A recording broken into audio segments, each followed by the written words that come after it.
नमस्कार विद्यार्थी मित्रांनो, प्रवीण अकॅडमीमध्ये आपलं स्वागत। आज आपण नफा आणि तोटा बघणार आहोत। अतिशय सोपं आहे। पुस्तकामध्ये जर तुम्ही नफा तोटा बघाल तर तुम्हाला 17-18 फॉर्म्युले दिसतील। आपण या सर्व फॉर्म्युल्यांचं कॉम्बिनेशन करणार आहोत आणि फक्त नफा आणि तोटा म्हणजे एकच सूत्रानुसार बघणार आहोत। कोणतेही सूत्र वापरण्याची गरज पडणार नाही। पहिली गोष्ट लक्षात द्यावा की नफा तोटा होतो कोणाला। सपोज मी हा पेन 1 लाखाला विकत घेतला तर मला नफा होईल की तोटा होईल? काहीच होऊ शकत नाही, कारण की तुम्ही समोरच्याला कितीला विकेल याच्यावर काय करेन डिपेंड असेल। मी जर समोरच्याला 50,000 विकला तर तोटा होईल आणि समोरच्याला 1.5 लाखाला विकला तर ऑफकोर्स नफा होईल, बरोबर आहे। म्हणजे सांगायचा पर्पज काय आहे की नफा तोटा कोणाला होतो?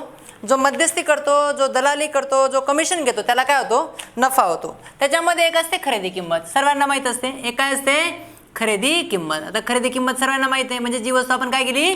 खरेदी केली, बरोबर आहे। एक खरेदी किंमत, एक असते विक्री किंमत। एक काय असते? विक्री किंमत, ठीक आहे। एक असते विक्री किंमत। आता बघा, आपल्याला खरेदी किंमत आणि विक्री किंमत आणि शेकडा नफा किंवा शेकडा तोटा काढायचा आहे। मग फॉर एक्झाम्पल असं उदाहरण दिलं, एका वस्तूची खरेदी किंमत 5,000 आहे। एका वस्तूची खरेदी किंमत किती आहे? 5,000 आणि विक्री दिलेली आहे 4,000। विक्री किती आहे? 4,000, ठीक आहे। तर काय होईल? विचारलं काय आहे? शेकडा तोटा। काय विचारलंय?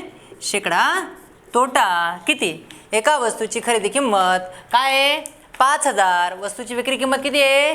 4,000, तर काय विचारलंय? शेकडा तोटा। शेकडा नफा आणि शेकडा तोटा कसा काढणार? याच्यासाठी अतिशय सोपं उदाहरण आहे बघा। अतिशय सोपं आहे। हा फॉर्म्युला लाईफ टाईम लक्षात ठेवायचा आहे, कोणीच विसरायचं नाही आहे। बघा काय करणार? खरेदी इज इक्वल टू, खाली येणार विक्री इज इक्वल टू बरोबर बरोबर टक्केवारीचं साईन। खरेदी किंमत नेहमी किती मानायची? 100%। खरेदी किंमत नेहमी किती मानायची? 100%। जेवढा नफा होतो तेवढा 100पेक्षा जास्त उत्तर इथे येतं। सपोज 20% नफा झाला तिथं उत्तर येणार आहे 120। जर 30% नफा झाला तर इथे उत्तर काय येणार आहे? 130। जर 50% नफा झाला तर इथे किती उत्तर येणार आहे? 50%। जेवढा तोटा होता तेवढा 100पेक्षा कमी उत्तर येतं। सपोज 30% तोटा झाला तिथे इथं उत्तर येणार आहे 70। सपोज 60% तोटा झाला तिथे उत्तर येणार आहे 40।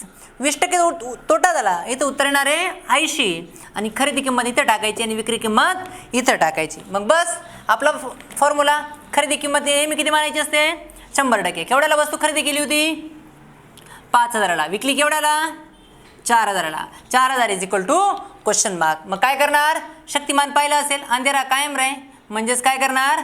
तिरकस गुणाकार। माहिती आहे ना? तिरकस गुणाकार या पद्धतीने करणार। म्हणजेच काय करणार? 5,000 गुणिला question mark is equal to 4,000 into 100। हा 5,000 गुणाकार आहे, इकडे त्यांना भागाकार होईल। Question mark is equal to 4,000 into 100 भागीला किती? 5,000। ही 3 झिरो गेली, 5 एक, ही 3 झिरो गेली, 5 एक 5, 5 दुने 10, राहिलेला 0, 20 चोक 80। म्हणजेच इथं किती उत्तर आलं? 80%। मग सांगा किती टक्क्याचा तोटा झाला? 20%चा काय झाला? तोटा। का 20%चा तोटा झाला? कारण की 100पेक्षा किती कमी उत्तर आलं? 20 कमी उत्तर आलं। जर तुम्ही पुस्तकांमध्ये बघाल तर प्रत्यक्ष नफा गुणिला खरेदी किंमत असे काहीतरी तुम्हाला फॉर्म्युले पाहायला मिळतील, ठीक आहे। आय होप हे उदाहरण तुम्हाला समजलं। पुढचं उदाहरण बघा, आपण डिस्कस करू। हा व्हिडिओ पॉज करत राहा, उदाहरण लिहित राहा। मी जो शब्द सांगतो त्या पद्धतीने उदाहरण लिहित राहा आणि मग आपण डिस्कस करू। बघा फॉर एक्झाम्पल, एक वस्तू खरेदी केली 5,000ला। एक वस्तू केवढ्याला खरेदी केली? 5,000ला आणि विकली 6,500ला। केवढ्याला विकली? 6,500ला। तर काय काढायचं आहे? शेकडा नफा। काय काढायचं आहे? शेकडा नफा। किती? शेकडा नफा काढायचा आहे। मग सोपं आहे, खरेदी किंमत नेहमी किती मानतो? 100%। म्हणजे वस्तू केवढ्याला खरेदी केली? 5,000ला is equal to 100%। 6,500 is equal to question mark. इथं 100पेक्षा जेवढं जास्त उत्तर आलं तेवढा काय समजायचा? नफा। मग काय करणार? तिरकस गुणाकार। हा तिरकस गुणाकार माहीत असेल तुम्हाला, 5,000 इंटू क्वेश्चन मार्क आणि 6,500 इज इक्वल टू 100। हा 5,000 गुणाकार आहे, इकडे त्यांना भागाकार होईल। Question mark is equal to 6,500 गुणिला 100 भागाकारामध्ये किती जाईल? 5,000। आय होप इथपर्यंत समजलं। मग बस काय करणार?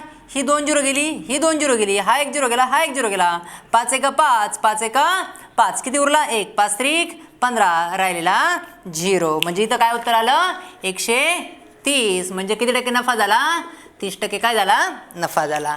आय होप मी तुम्हाला जे बोलतोय ते तुम्हाला समजतंय, ठीक आहे। पुढचं उदाहरण बघा, एक वस्तू 1200ला खरेदी केली। एक वस्तू 1200ला खरेदी केली आणि 1500 रुपयास विकली. उदाहरण लिहा, एक वस्तू 1200 रुपयास खरेदी केली आणि 1500 रुपयास विकली तर काय होईल? नफा. तर शेकडा नफा किती? एक वस्तू विचारले 1200 रुपयास खरेदी केली आणि 1500 रुपयास विकली तर काय विचारलंय? शेकडा नफा किती? काय विचारलंय? शेकडा नफा किती? एक वस्तू 1200 रुपयास खरेदी केली आणि 1500 रुपयास विकली तर काय विचारलंय? शेकडा नफा किती? मग शेकडा नफा कसा काढणार? बघा, 1200 रुपयास खरेदी केली म्हणून 1200 इज इक्वल टू 100 तर 1500 is equal to question mark. 100पेक्षा जेवढं जास्त पुढे उत्तर आलं तेवढा काय समजायचा? नफा. मग काय करणार? 1200 गुणिला question mark is equal to 1500 गुणाकारामध्ये किती? 100. मग question mark is equal to काय होईल? 1500 गुणिला 100 भागाकारामध्ये किती जाईल? 1200. आय होप हे समजत आहे तुम्हाला.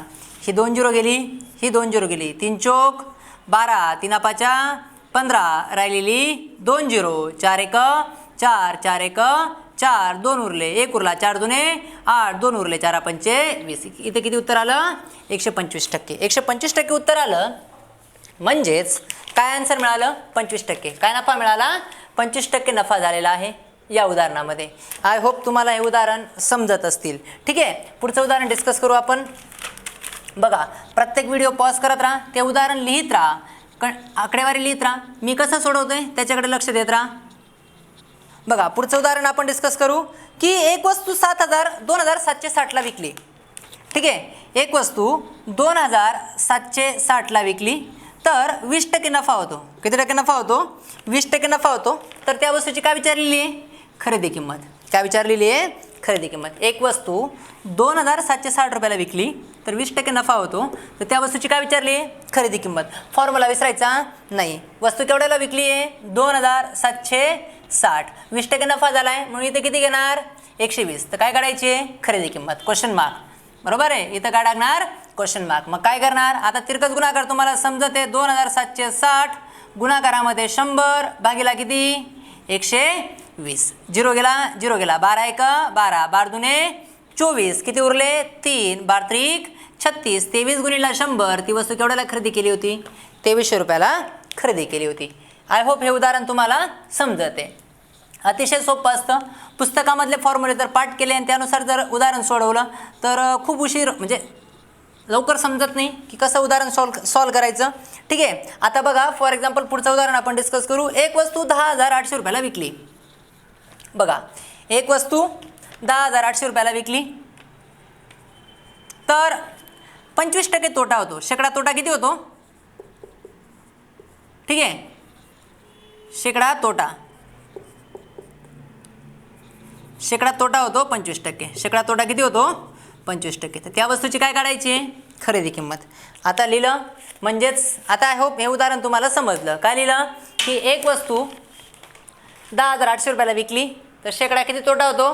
25% तोटा होतो. तर त्या वस्तूची काय काढायची आहे? खरेदी किंमत. अतिशय सोपं असतं.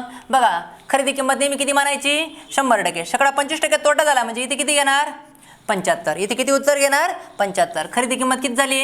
10,800 इज इक्वल टू काय लिहिणार इथं? खरेदी किंमत. मग काय करणार? 10,800 गुणाकारामध्ये 100 भागाकारामध्ये किती जाईल? 75 इज इक्वल टू इथं काय राहिला? Question mark. आय होप हा तिरकस गुणाकार तुम्हाला समजला. 25 चोक 100, 25 त्रिक 75, 3 एक 3, 3 त्रिक 9, 1 उरला, 3 सक 18, राहिलेली 2 झिरो. 3600 गुणिला 4. बघा, 2चे 10 घात पाठ पाहिजे. 36 दुने 72 आणि 72 दुने 44 होतात. म्हणजेच हे उत्तर येणार आहे 72 दुने 44, 36 दुने 72 आणि 72 दुने 44. ही राहिली 2 झिरो. म्हणजेच ती वस्तू केवढ्याला विकायला पाहिजे? खरेदी केली होती 14,400ला खरेदी केली आणि केवढ्याला विकली? 10,800 रुपयास विकली. तेव्हा शेकडा तोटा किती झाला? 25% काय झालेला आहे? शेकडा तोटा झालेला आहे. ठीक आहे, पुढचं उदाहरण बघा. अतिशय सोपं असेल पुढचं उदाहरण पण.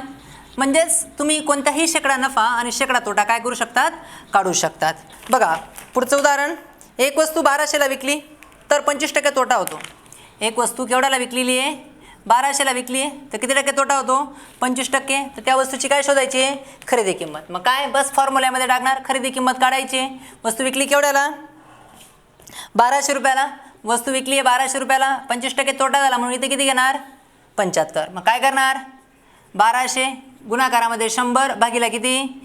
75 is equal to question mark 25 75 25 चौक 100 3 1 3 3 चौक 12 राहिलेली 0 400 गुणिले 4 किती उत्तर आलं 1600. ठीक आहे. या पद्धतीचे आपण या प्रॉफिट आणि लॉसवर नफा तोटावर एक कमीत कमी 3 ते 4 व्हिडिओची सिरियल बनेल. हा व्हिडिओ जे लोक बघत असतील त्या लोकांनी लाईक करा, सबस्क्राईब करा, अकॅडमीला व्हिजिट द्या. Thank you for watching this video. Thank you for Praveen academy.